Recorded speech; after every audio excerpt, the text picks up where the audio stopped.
आज हम मुकद्दस मत्ती की अंजील उसका 11वां बाब और उसकी 16 और 17 आयात पर ध्यान ज्ञान करेंगे। और आज हम रक्स और मातम इसके बारे में सुनेंगे। लेकिन मैं इस जमाना के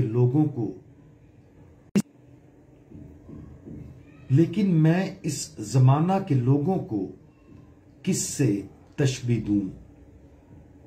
वो उन बच्चों की मानिंद हैं जो बाजारों में बैठे हुए अपने साथियों को पुकार कर कहते हैं कि हमने तुम्हारे लिए बांसुरी बजाई पर तुम ना नाचे, हमने नाला किया पर तुमने छाती ना पीटी। खुदावंद यीशु मसीह का क्या मतलब है जब वो कहते हैं हमने तुम्हारे लिए बांसुरी बजाई और हमने नाला किया? अबाए कलीसिया वाज़े तौर पर इस बांसुरी और नाला की शिनाख्त खुदा के कलाम के तौर पर करते हैं जिसकी तबलीग नबियों ने की है। बहुत से लोग रास्ता तैयार करने के लिए खुदावंद यीशु मसीह से पहले आए, लेकिन बहुत से लोग उनकी तालीम और तबलीग सुनने में नाकाम रहे।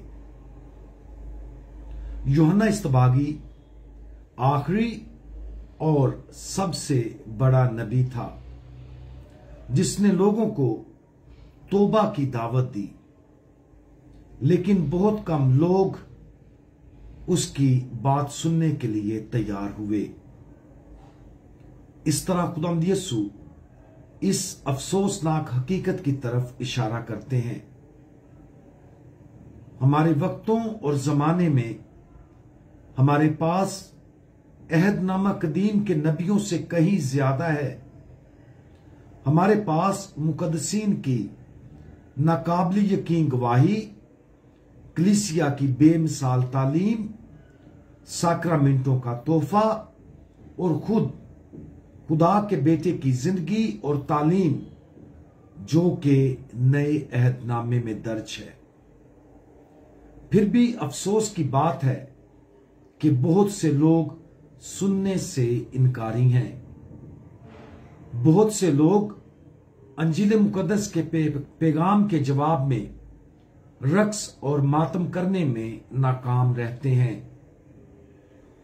हमें इस लिहाज से रक्स करना चाहिए कि मसीह यस्सु का तोहफा, उसकी जिंदगी, मौत और जी उठना हमारी पूरी दिली खुशी और अब्दी इबादत का सबब होना चाहिए।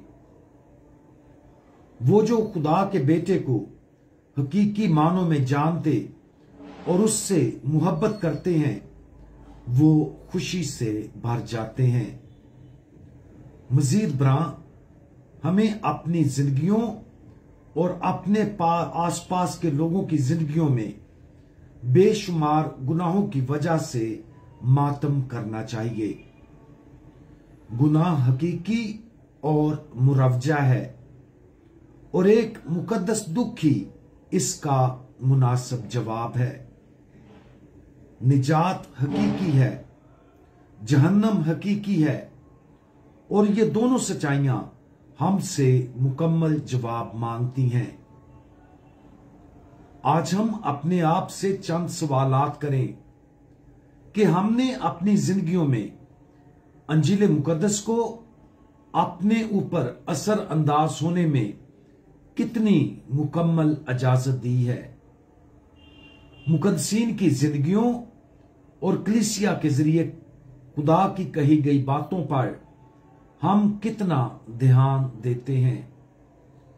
जब खुदा दुआ में हमारे ज़मीर की गहराइयों में हमसे बात करता है, तो क्या हम खुदा की आवाज सुन रहे हैं, उसे जवाब दे रहे हैं उसकी पैरवी करते हैं और अपनी सारी जिंदगी मसीह यस्सु और उसके मिशन की खिदमत में वक्फ कर रहे हैं, आज वाजे गलती से मुबर्रा तब्दील करने वाले जिंदगी बख्श अल्फाज और दुनिया के नजात दहिंदा की मौजूदगी पर गौर करें।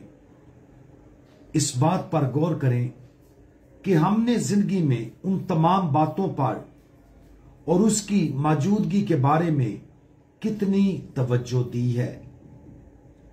अगर हम अपने आप को खुदा के जलाल के लिए रक्स करते हुए और अपनी जिंदगी और दुनिया के अंदर जाहिर होने वाले गुनाहों पर मातम करते हुए नहीं पाते, तो फिर अपने आप को मसीह की मुकम्मल पैरवी के हवाले कर दें।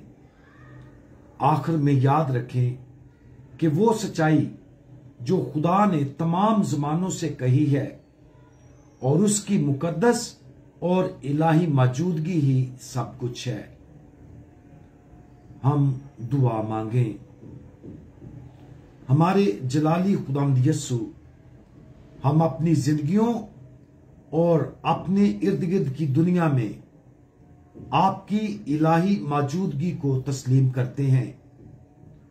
उन अनगिनत तरीकों पर ज्यादा तवज्जो देने में हमारी मदद करें जिनके जरिए आप हमसे बात करते हैं और हर रोज हमारे पास आते हैं। जैसा कि हम आपको और आपके मुकद्दस कलाम को दरियाफ्त करते हैं, हमें खुशी से भर दें। जैसा कि हम अपने गुनाहों और दुनिया के गुनाहों को देख रहे हैं, हमें सच्चा गम दें ताकि हम अपने गुनाहों का मुकाबला करने के लिए अंत तक मेहनत करें और उन लोगों तक आपकी मोहब्बत और रहमत पहुंचाएं जो सबसे ज्यादा जरूरतमंद हैं। खुदावंद यीशु मसीह, हमारा भरोसा आप पर है। आमीन।